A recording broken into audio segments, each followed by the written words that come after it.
Selamat siang Indonesia. Anda menyaksikan seputar Bali terkini pukul 15 WITA. Mencari tempat untuk berkumpul bersama keluarga ataupun kerabat sambil menikmati sajian kuliner yang nikmat, tak salah jika Anda mampir ke Jifro Coffee and Resto. Selain sajian kopi dari hasil kebunan sendiri, juga ditawarkan makanan baik kuliner lokal maupun western.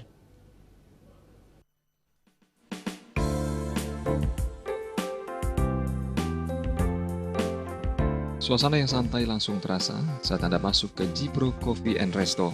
Sesuai dengan namanya, sajian utama adalah berbagai suguhan kopi. Menurut pemilik Jifro, yang istimewa dari kopi miliknya adalah kopi dihasilkan dari petani lokal di Tabanan, sehingga bisa sekaligus mengangkat hasil produksi pertanian lokal. Hasilnya, berbagai sajian kopi pun tercipta, mulai dari espresso, macchiato, latte, kopi tubruk, hingga wedang kopi jahe. Tak hanya kopi, ditawarkan juga sajian minuman lain dan makanan, baik kuliner lokal maupun western, seperti nasi bakar, ayam bakar, hingga sajian pizza dan pasta.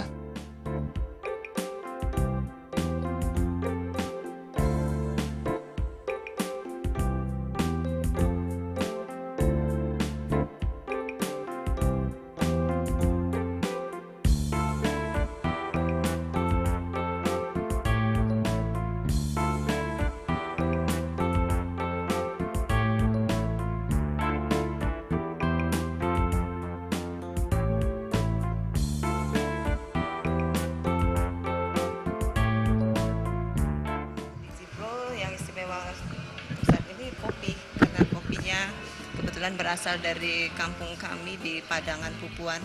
Kami ingin mengangkat potensi petani sana yang dalam hal ini dia mata pencahariannya dari kopi. Jadi untuk saat ini di sana mungkin kopi hanya dikenal di kalangan mereka saja, tapi saya mau mengangkat dari desa mau ke kota dengan selera resto coffee shop. Harga yang ditawarkan pun terbilang terjangkau bagi semua kalangan, mulai dari Rp10.000 hingga Rp85.000. Jifro juga cocok dijadikan tempat untuk meeting, seminar, ulang tahun, ibadah, dan arisan. Jifro buka mulai dari pukul 8 hingga 23. Putu Wirani dan Gung Krisna, Bali TV. Pemirsa, demikian seputar Bali terkini kali ini. Nantikan informasi menarik kami dalam seputar Bali terkini 1 jam mendatang. Salam Indonesia.